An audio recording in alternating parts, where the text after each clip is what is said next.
If you have kids who live in the US and you own property in India, then this video is for you. Now that you have property in India, you may be considering setting up a will. And one way, or one good way to think about how to set up the will is to think about who does your will have to ultimately convince? Who are the players to whom you need to sell your will to, or your kids have to sell the will to? I think there are two people who you have to sell it to.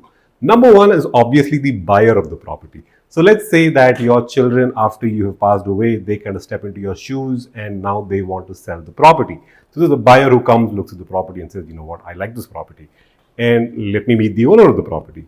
And your children say, you know what, it's passed away.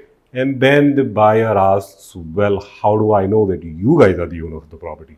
And at that time, your children just show him a registered will that they are the owners. At 99% of cases, that is sufficient. Most people in India trust a registered will. So that's one person that you need to convince is the buyer. The second person that your will needs to convince is the sub-registrar, in whose jurisdiction the property is located. So let's say that your property is located, say, somewhere in Hyderabad, and the buyer and your children, they go to the sub-registrar and they say, okay, here's the buyer, now we want to sell the property to him and take money from him.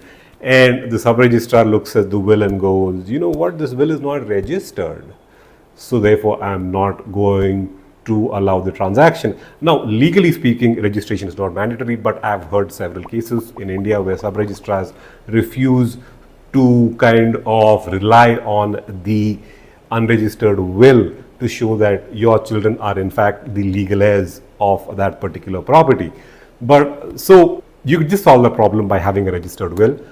And so the answer basically is that you need to have a registered will in India to avoid legal complications for your children. It's one of the best gifts that you can give them because they're in the US and they don't really understand how India works. With a registered will, it becomes much, much smoother and much simpler. The other important thing is that, in India, probate is not mandatory as it is in almost all places in the US. Probate is only mandatory in 4 states, like four princely cities actually. I think Bombay, Delhi, Calcutta, and I think Madras. So except these 4 places, if the property is located anywhere else in India, probate is not mandatory. So a registered will is good. For more tips for Indian American families in Texas, follow.